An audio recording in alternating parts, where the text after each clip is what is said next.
the faith series. We started talking about the faith of all the patriarchs, the faith of all those that was listed in the book of Hebrews chapter 11. And of course we continued it on after Thanksgiving. We started into the faith of Christmas, the faith that it took to do the things that these great people in the Bible did. We looked first of all at Mary, the faith that it took. Can you imagine the faith that it took for her to accept the responsibility of raising God's Son?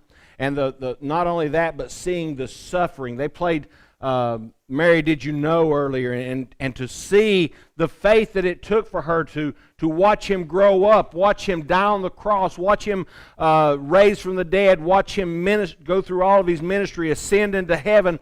But then she continued on to carry on the ministry. We saw her at the last time we saw her, she was in the upper room with the disciples carrying on the work of Jesus. And then, of course, we talked about Joseph and the faith that it took to take on raising, protecting, providing for God's Son, and then to fulfill the prophecies. He played a big part in fulfilling the prophecies concerning Jesus. And of course, the shepherds coming and being the first evangelists that we see in the New Testament. Simeon and Anna that we looked at last week, who waited at the temple waiting to see God. Well, this morning being Christmas Eve, we're going to take a look at the last characters of the Christmas story. Now, next week, we will finish up the the series on faith, as we look at finishing strong in faith.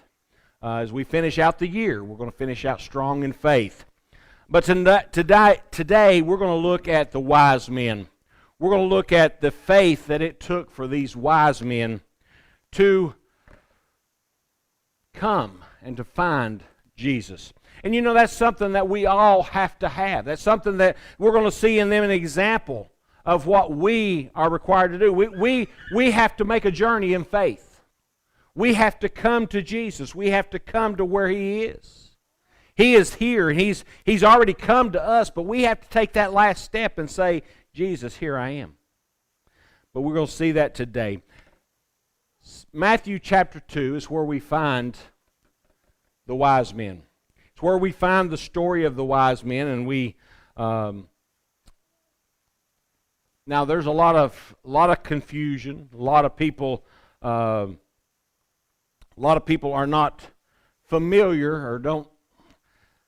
They've heard the story of the wise men, and they're used to seeing the manger scene with the wise men sitting around.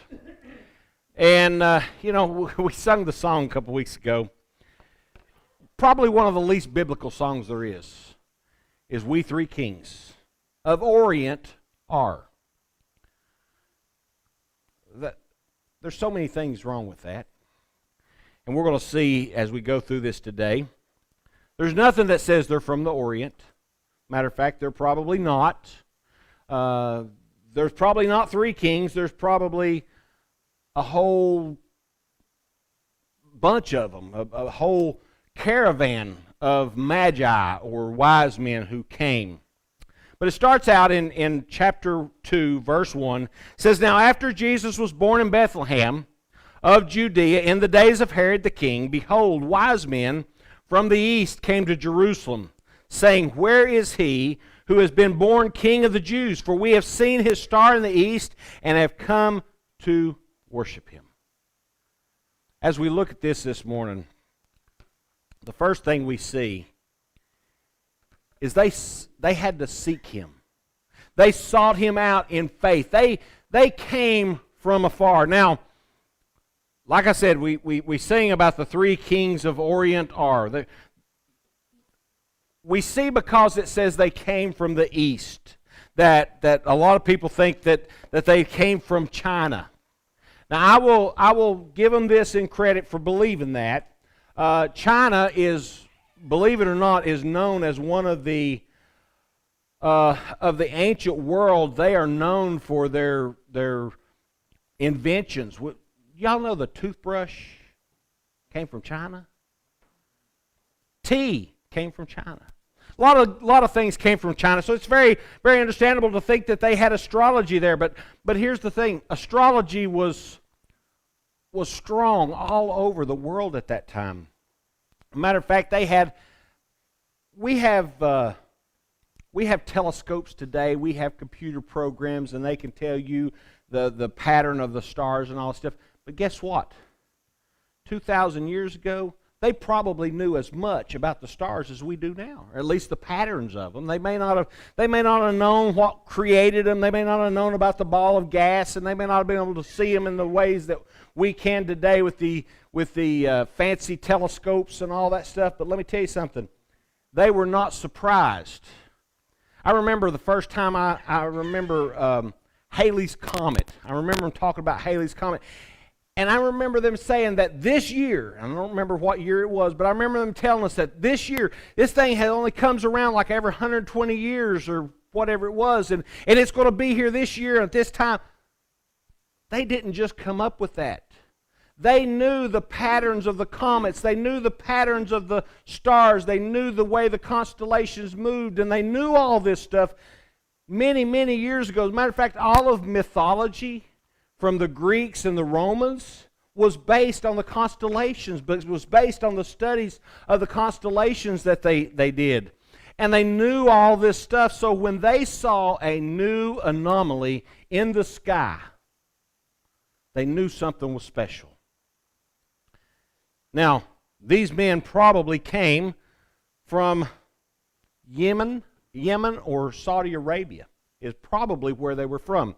We see in Isaiah chapter 60, if you've not read this before, in Isaiah chapter 60, starting in verse 5, it says, "Then you shall see and become radiant, and your heart shall swell with joy, because the abundance of the sea shall be turned to you. The wealth of the Gentiles shall come to you. The multitude of camels shall cover the land, the dromedaries of the Medians, and Ephah, and those from Sheba shall come. They shall bring gold and incense, and they shall proclaim the praises of the Lord."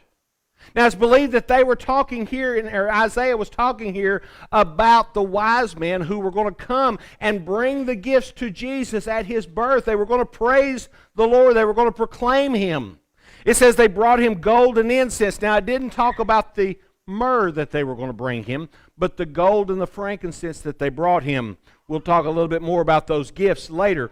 But this is the area of southern Saudi Arabia, even on down in, possibly into Ethiopia. The Sheba was in the Yemen, across into Ethiopia area.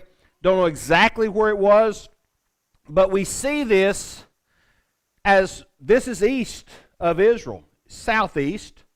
And so we know that that's probably where they came from. Now, I want you to recognize something, though, here. These men, these wise men, they were not Jews.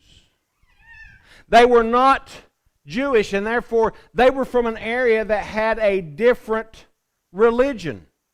Now, we see this today. We see that different areas have different religions. Now, America has become a melting pot. We are no longer known as a Christian nation. But let me tell you something. Many of the nations across the world, they are called by their religion. Their religion is on their flags. They have state religions. And you know what? You're born in this country, you grow up as this religion. And that was very similar to the way it was back in those days. These men grew up in one religion, but they recognized the Son of God. They recognized the God of the Hebrews. They recognized the coming Jewish king. Now, they recognized this because they were familiar with the prophecies. Numbers chapter 24, verse 17 says, "I see him, but not now. I behold him, but not near. A star shall come out of Jacob. A scepter shall rise out of Israel, and batter the brow of Moab, and destroy all the sons of tumult." Now this is speaking about the star that was going to come up. This is the star out of Jacob. This is talking about the coming king. They recognized that there was a coming king. The reason they did this, the reason they recognized this, you have to remember back in 700 years earlier, the Israelites were taken captive. They were taken into Babylon and then into Persia. Now when they were released and brought back into Jerusalem, they were scattered throughout the world. They were scattered throughout the whole known world. Now, a lot of them made it back to Jerusalem, but a lot of them didn't. But along with the Jews, the writings of the Jews, the prophecies, the law of the Jews went with them. So therefore, the law and the prophecies got spread throughout all the world. So that's how these wise men, when they saw this great star, they recognized the prophecies of Numbers that said the star would come for the king. But here's the problem. The Jews went back. Daniel, Isaiah, Malachi, Micah, the newer prophets, they didn't have those records. They had the old records. They just knew the king was coming. They didn't have the prophecy that said, you will be born in Bethlehem. They didn't have the prophecy that said it would be born of a virgin. They didn't have those records. All they had was that the Star of David was coming. They knew that Jesus was coming, and therefore, or as a king. So their reaction was, when they see this new star, they recognize from the prophecies that this new star had to represent this king. And they came looking. Let me tell you something. I don't care where you grew up. I don't care what you knew before. I don't care what family you come from. Let me tell you something. When God calls you, when He sends you a message, when He sends you a sign like He did these wise men, it's time to seek Him. It's time to come to Him. It's time to find Him. He's there. All you got to do is open your eyes. And He is there for us. And we see that they sought Him out of faith. Listen, it wasn't a small task. There was a whole bunch of people that came together, and they came across the desert, and they came into Jerusalem looking for Him. Now they came to Jerusalem because, like I said, they didn't have the newer prophets. They didn't know that He was going to be born in Bethlehem. So where do you look for the King of Israel? In Jerusalem. That's where it was suspected to be. Ever since the days of David, the king of Israel was supposed to be in Jerusalem, so that's where they went. And they went to the king's house. They went to the palace. Verse 3, though, we see Herod. And it says, when Herod the king heard this, he was troubled, and all Jerusalem was with him. And when he had gathered all the chief priests and scribes of the people together, he inquired of them where the Christ was to be born. So they said to him, in Bethlehem of Judea. For thus it is written by the prophets, but you, Bethlehem, in the land of Judah, are not the least among the rulers of Judah. For out of you shall come a ruler who will shepherd my people Israel. Then Herod, when he had secretly called the wise men, determined from them what time the star appeared. And he sent them to Bethlehem and said, go and search carefully for the young child, and when you have found him, bring back word to me, that I may come and worship him also. They came for a reason. They came when they recognized that there was a new king. They recognized this. They came in order to worship him. Now, people didn't go into other countries typically to worship a king. But they recognized that this was something special. They recognized from the prophecies that this was something that had been prophesied thousands of years earlier, that this king was coming, and they came with the idea that they were going to worship. Folks, if we want to be like the wise men, if we want to be a people of faith, we have to worship in faith. We have to seek in faith, but we have to worship in faith. And that's how they came. They came ready to worship. Now, Herod, he didn't have any plans of worshiping the king. Herod was king of the Jews at this time, but only as a figurehead. Israel was under Roman rule. Herod had been placed there by Caesar. Herod was not even a Jew. He was, his mother was a Jew, but he was from the descendants of Esau. So he was not even Jewish. He was not well thought of by the Jews. Now, we've talked a lot about Herod the Great. Herod the Great did some amazing things in Jerusalem. One of those was he built the city of Caesarea, which became the largest port city in the area. He also built Tiberias. He built the city of Tiberias around Galilee. That's where we know that Joseph was probably working at the time. He built the aqueducts. He rebuilt the second temple, larger and greater than had ever been known. He did all these things to find favor with the Israelites because he knew that the Israelites did not accept him as king, because he was not the rightful king in Israel. He was not of the line of David. He was not of the line of the kings. So therefore he knew that the people of Israel did not accept him. So when he hears, now imagine a king in Israel who did not know the prophecies of Israel that there was a coming king. That right there tells you enough about him that he wasn't even familiar with the prophecies of Israel. So here when he finds out that there's supposed to be a king, he gets upset because he's expecting to be king till he dies, and then he's expecting it to go on to his family. Now after he died, we do know that he had 3 sons, and the kingdom, or the Jerusalem was split between his 3 sons by Caesar and placed them all in different areas of power. And we see them, the Herods that's spoken about later in the New Testament are those that are talked about. But here's the thing, he sees them. He sees this new king. This king is a threat because he knows that the children of Israel are going to, he believes that they're going to follow after this new king. Now we know from study in Sunday school and growing up that the children of Israel did not follow this new king because he spoke out against their traditions. He spoke out against their sin. He spoke out against them, and therefore they did not follow him. But here we see these magi, these wise men who have traveled for miles and miles and miles to get there.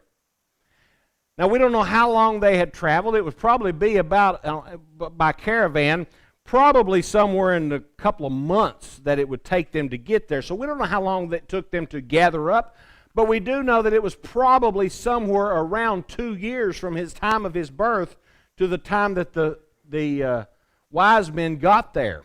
We know that because later on in this chapter, when we see Herod, when they fool Herod, when they go the other way, we see that Herod determines that I'm going to kill all the babies, all male babies under 2 years old, in order to try to kill Jesus. That's how worried he was. So we see that he was not any way planning on worshiping him. He was just trying to hold on to what he had. But we see the wise men come in a spirit of worship. When we come to Jesus, he came for us. He came to this earth as king, but we need to respect him. We need to recognize him, and we need to recognize him as king. We need to recognize that he is more than just this baby in a manger. We need to recognize that he's more than Jesus on the cross, that he is Jesus, who is the King of Kings, the Lord of Lords, who is Savior of all the world, sitting at the right hand of the Father. He is the all-powerful. He is all. People still think about him as baby in a manger during this time. Listen, we need to worship him. We need to worship him as the Almighty. We need to worship him as the King of Kings and recognize that. That's how they came, in this spirit of worship. Now, as we finish out in verse 9, it says, when they heard the king, they departed, and behold, the star which they had seen in the east went before them, till it came and stood over where the young child was. When they saw the star, they rejoiced with exceeding great joy. And when they had come into the house, they saw the young child with Mary, his mother, and fell down and worshipped him. And when they had opened their treasures, they presented gifts to him, gold, frankincense, and myrrh. Then, being divinely warned in a dream that they should not return to Herod, they departed for their own country another way. We see a couple things here in these verses. Number one is we see that it says when they came to the house, not the manger, not the stable, but they came to a house. And they didn't see the baby, they saw the young child. And they saw him and his mother, and they worshiped him. Then that's the thing, they fell down. These are men who are nobles. They may not have been, we call them kings in the song, but they were magi, they were wise men, they were nobles, they were learned men. And they came and they recognized this child as something greater than they were, greater than anything they know. And like I said, these are people from another area. These are people that grew up in another religion. But they came to worship God. They came to worship the King of Kings, the King of the Jews. They may not have had fully understand, but they recognized that God had drawn them to this place, that God had pulled them, God had given them this sign and given them the opportunity and the wisdom to recognize this sign for what it was. Folks, we have to recognize who God is. We have to recognize the signs that He gives us. And then we have to worship Him. We have to be prepared to fall down and worship Him and give Him of what we have. Now we see that they brought to Him gold, frankincense, and myrrh. Now the gold and the frankincense, I want to talk a little bit about them. These are gifts that are worthy of worshiping a king. These are gifts that you would typically give to somebody of nobility. The incense or the frankincense was something that we see incense throughout the Bible, from the time of the temple. We see that God ordained this certain type of incense to be used. And it was a sweet smelling aroma that was to be brought up to Him in a time of worship. Gold is, of course, that's a time-honored gift. It doesn't matter at what period of time, gold is good.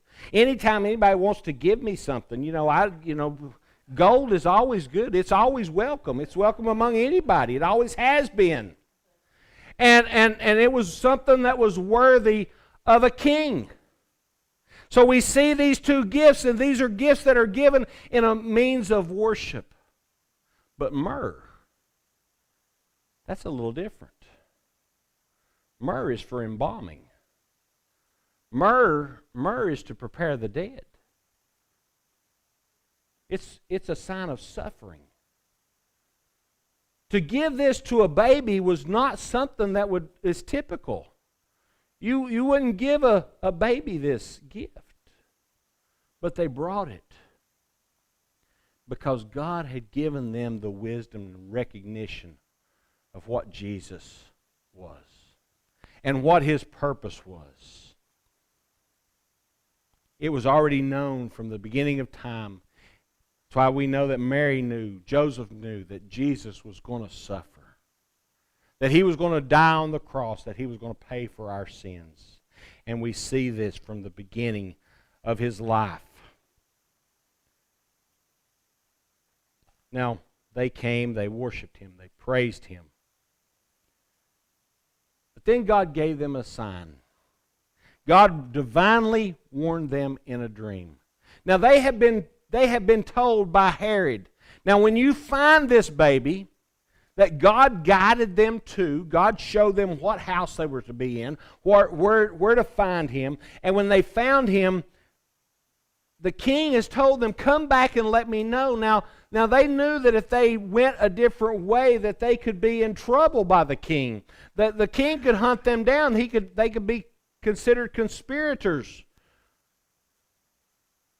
But God told them to go a different way. To show faith, we've got to be obedient. We have to obey in faith.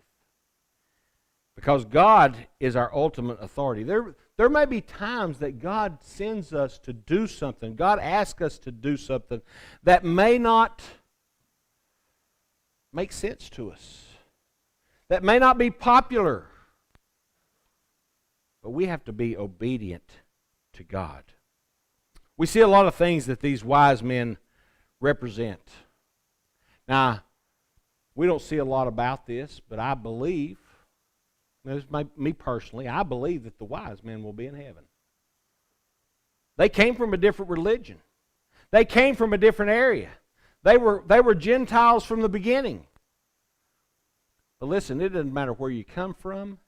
It doesn't matter how you grew up. It doesn't matter who your family is.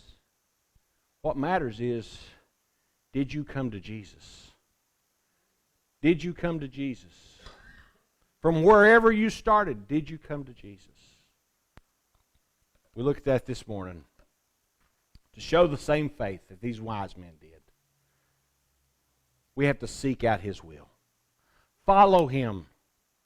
Even if it doesn't make sense.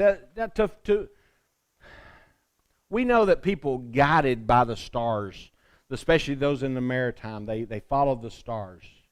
To see this new star show up and start traveling across the world to follow a star, that doesn't make sense to most people. But listen, when God gives you a divine wisdom, when God says, this is where I want you to go, when God says, this is where you need to be, listen, we need to be willing to follow Him. Whether it's across the world or across the street, we need to be willing to follow Him. By seeking out His will. What does He want for you? We're about to finish out this year. Next week, we finish out the year. My question is, do you know where God wants you? Do you know what His will for your life is? And of course, I know many of us are still seeking. I believe God has given many of us a direction. But listen, I know that there's some that's still seeking God's will. And if that's you this morning, follow where He leads. Follow where He leads. He has a plan for each and every one of us. Just like He did for those wise men. They followed Him and sought His will. When they got there, they worshiped Him. Now, you may not have any gold to bring. You may not have any expensive incense. You may not have any expensive herbs and oils to bring. But we all have something. We all have something. We have talents. We have gifts. I'm not talking about... We all do have something to give, whether it's in your offering, in your tithe, whether it's in the gifts that you have, whether it's just in caring for somebody, whether it's evangelism. We all have a gift, and here's what God expects from us. These wise men were rich, noble men, and they were able to bring gold and frankincense and myrrh. They brought what they had, and they worshiped Him with what they had. And you all have something. We all do. Are you worshiping God with what you have? Some of you can sing. Are you worshiping Him with your song? Some of you can't. But you might be able to cook. You might be able to comfort. You might be able to encourage. Here's the thing. We worship God with what God has given us. Just like the wise men did. Seek His will. Worship Him with what you have. And then be obedient. Obey Him. When you seek His will, be willing to follow it. Be willing to do what He tells you to do. Christmas is here. We've talked a lot about Christmas. We've looked at what it means. We looked at who was involved, and we've looked at every aspect of it over the years. But it all boils down to this. Are we following Jesus? Are we following His star and being obedient to Him? This morning, if you're here and you've never accepted Jesus as your Savior, you may have grown up in church. You may not know anything about Him. But He calls. He leads. He guides. He draws. If you're here this morning and you feel that Jesus is calling you, drawing you to Him, be obedient. Be obedient to the call. Be willing to worship Him. This morning, I know there's been a lot of things going on. Everybody's been sick. Everybody's been busy. But have you taken time this week? Have you taken time in all the busyness and all the things that's going on? Have you taken time to worship Jesus? This morning, whatever you need. If you need to come and meet Him for the first time, if you need to come and follow Him, seek Him out, or maybe you just need to come and bow down before Him and worship Him, whatever you need this morning, I'm going to invite you to come. As Matthew and the musicians come, let's all stand. Lord, we thank You this morning. We thank You that You have called us. We thank You that You have drawn us. We thank You that You give us the opportunity to know You. And this morning, as we are ready for Christmas, Lord, I pray that if there's anyone here that needs to know You, that today would be the day that You would draw them to You. Lord, I pray that You would help us all just to worship You in spirit and truth. In Your name we pray. Amen.